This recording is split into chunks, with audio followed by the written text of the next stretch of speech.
I don't know if I had any really terrible bosses. I had bosses who were incompetent, That's still but considered a terrible boss. Do tell. yeah,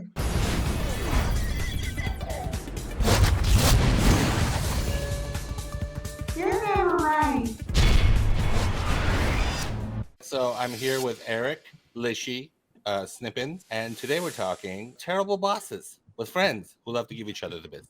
Eric, do you have any terrible bosses stories you like to share? yes, yes. There's no rush. I'm trying to think about how to diplomatically do this. All right, so this fucking guy, right? So I was working at a place, Mhm. and I had two owners. Bonies knows what I'm talking about. I don't want to use names. One of the owners was great, loved him to death. The other one was a giant douchebag, and apparently I called him one when I was upset with him one day after working there for a very long time. Did not realize that he heard me. Mhm. I go back to my office, and our COO comes in and sits down in my office, and he goes, "Hey, so what just happened?" And I was like, "What do you mean?" He goes, "You just called him a douchebag?" And I was like, "I did? I don't remember doing it, but okay." And he's like, "Okay, well, he's really upset." And I was just like, "Yeah, okay." The other guy, the other owner comes in, he's pops his head and he's like, "Why don't you just take the day off, come back tomorrow, start fresh?" Because I'd been stressed out, working like a madman. It was like regularly 15-hour days. They wouldn't give me another raise to pay me for what I was doing. And I was a little upset about it. And then he leaves. And then the other owner comes in, the one that I called a douchebag, opens the door, pops his head in, and just very matter of factly, just like, you're fired, right? Like he was expecting me to leave immediately after. And I was just so taken aback. I looked at him dead in the face and I go, "Okay, fine by me." And then just packed up my stuff and drove home. But then what did the owner that you were down with say about it? You never talked to him again, or did you? He asked me to come back, and I was like, "No, I'm good." He asked you to come back after the other one said you're fired? Yeah, How would that work if I you were don't there? know, but they're no longer partners. Well, yeah. I mean, I did have the misfortune of working there myself for a very short time. I was unceremoniously thrown out. Was it the pennies game? No. So that guy was really mean all the time. And He so wasn't mean. He was loud. He came from the generation of yellers. I know he came from Fox, and I used to work at Fox a long time ago. And people at I Fox love him so much. He's they so great. love yelling, and it's like a power thing for them. Like when I used to work at that development company at Fox, there was a 3/4 inch tape. Those are really big in plastic cases. So there's one halfway in the wall with a frame around it because one of those yeller guys threw it at somebody, missed that person, and it went into the drywall. And the person whose office it was thought it was funny and then put a frame around it because these people are crazy. And so that is where he comes from, which I totally get that he's like that. Every time he was moderately nice to me, I had a bunch of change on my desk and I would slide over change towards him and I wouldn't tell him what I was doing. And then I would slide it back every time he said something mean. So at the middle of the day, there'd be like a little pile close to him, but always at the end of the day, it would always be back at my side. He taught me just to be nitpicky about what I do and to cover a lot of cover your ass stuff. For that, I will be forever appreciative. The other guy can eat a dick. Eat a bag of dicks. Eat a bag of dicks. I worked for a pair of brothers. The one guy was described as the vice president in charge of customer dissatisfaction. He was not the sharpest tool in the shed. And the other guy took his dad's business. They were like an Apple retail store on Van Nuys Boulevard. So, I mean, they rode that crest and never made a profit. However, he was making $250,000 salary. His brother's making $250,000. His dad, who retired, is making $250,000. His mom. So they're all taking all this money out of the thing, and the company's That's why there's no money. never made a profit. Yeah. A customer had ordered something from me, but we had no credit anywhere because we're going under. And they kept wanting me to tell the customer, yeah, it's on the way. It's coming. It's coming. And I'm like, fine. I'm just like, I got nothing to tell these people, so I'm not going to tell them anything. I found another job and I told Dissatisfaction Boy, and he goes, you're not even going to let us make you a counter offer? I'm like, man, I got a family to feed. First of all bosses are terrible. The last place I worked, I verbally assaulted my boss's boss, the head of HR, and the CEO. They decided that they wanted me to work after hours. And I said, okay, how much are you going to pay me to do that? And they said, well, we'll discuss that later. And I said, okay, well, then I'll work after hours later. I told them all that they were idiots, basically, and that they were stupid. And that if they didn't like it, they could fire me or write me up, and they wouldn't do those things. So I told them to stop wasting my fucking time and let me get back to work and do something productive. I had a boss that in my contract, it says I get $75 a month cell phone. So I'm turning in my stipend in an expense report for like 6 months and I'm not getting paid. So I'm like, hey, I'm not getting paid. He goes, yeah, $75 is too much for a cell phone. I go, yeah, but that's what my contract says. He goes, yeah, it's too much. He goes, how about I pay you half? I go, we can negotiate what you want to pay moving forward, but you owe me $750 or whatever it was. I said, so I'm going to need that. He goes, okay, I'll pay you that. Does that make you feel good? Oh, I've I'm had like, that too.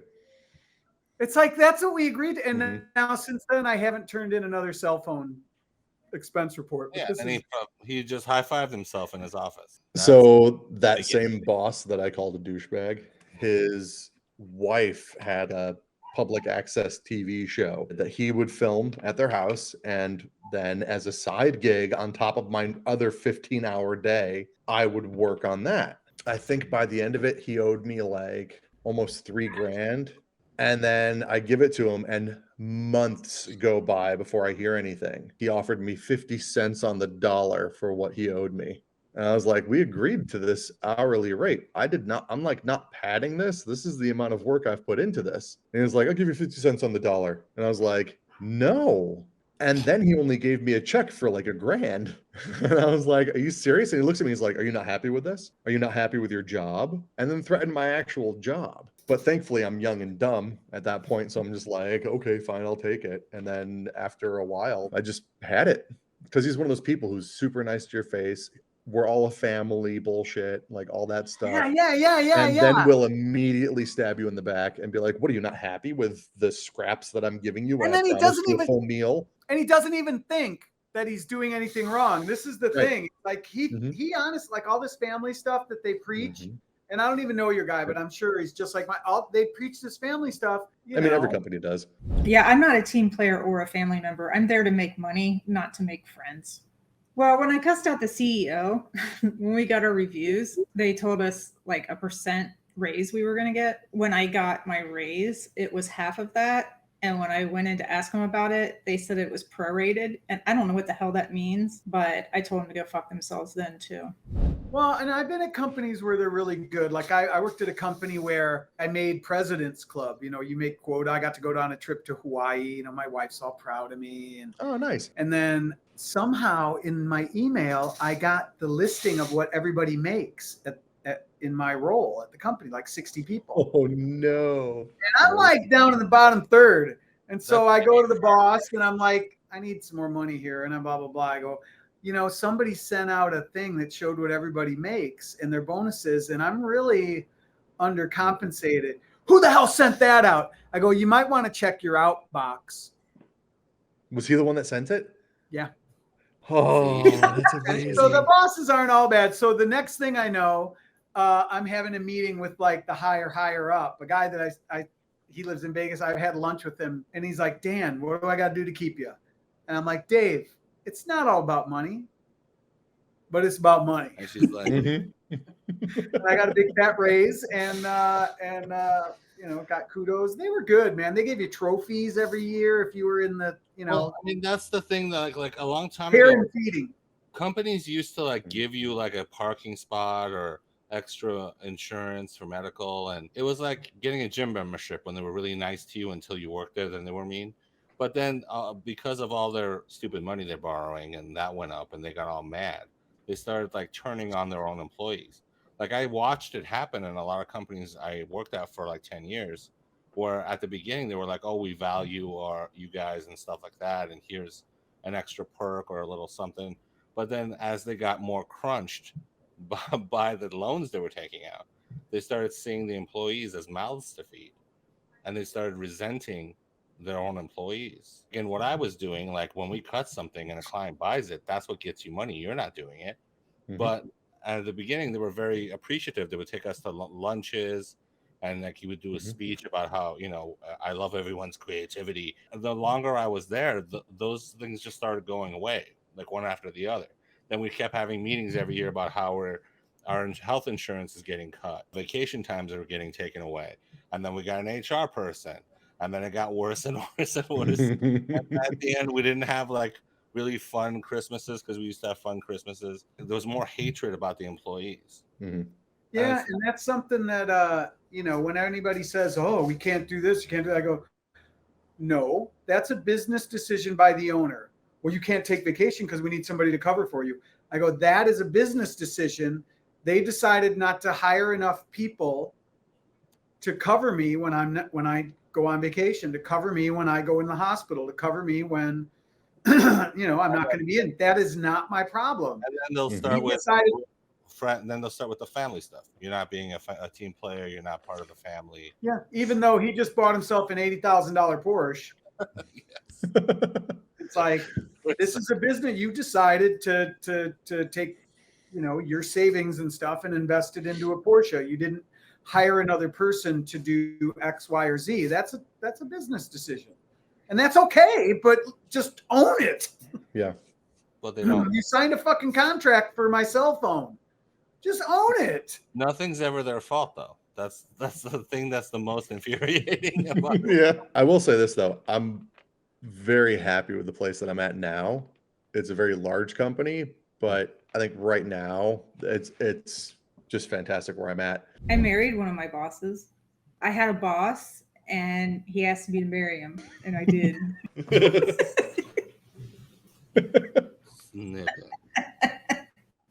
As I was getting older, that kind of yelly boss kind of was phased out of a lot of companies with the huge influx of HR people, right? Because HR, at one of these companies I worked at, HR had an entire floor. It was like 35 HR people. If anybody says anything, you're going to go into meetings and online classes on treating people better. Like, a lot of that has changed.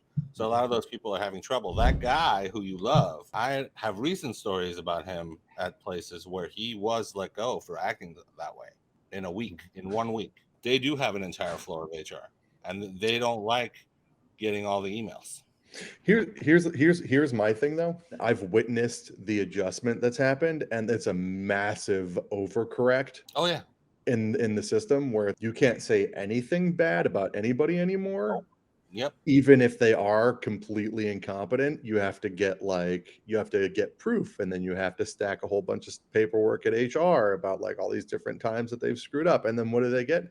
They get a warning. People think that HR is there to protect them and to help them. It's not. They have to devise a strategy so they don't have to pay your unemployment. Yeah, their entire reason for existing is to stop the company from being sued. You're right. The backlash of HR, like, they've become way too powerful. Owners of companies are scared of their own HR department. The guy who was my trainer at Family Fatness, 24-Hour Fatness, I think, is what I was. Which is it? I think it was LA Fatness. So I was going to LA Fatness, and he was having a problem with one of the managers I watched him be a jerk to him. And then he went and talked to HR, and then they both got fired eventually. They shamu'd the manager guy. They moved him to another one. Like when the killer whales kill a trainer, they just move them around like the Catholic Church does with. I didn't know that. Yeah, Catholic Church and SeaWorld have a similar policy. I mean, those orcas, they all look the same. Cardinal Shamu. You're not going to be able to tell. Like, until it does a flip and land on the back of it and break the back of a trainer. Then you're like, oh, he did it. And then you just move him to another SeaWorld or another park. So I have tallied our votes. And feel free to write in the comments section who you think is never right in this episode. I married him, but I'm divorced now. You're never right. Fuck the man. Don't forget to like, comment, and subscribe, and hit that notification bell if you want more content from the Never Right podcast.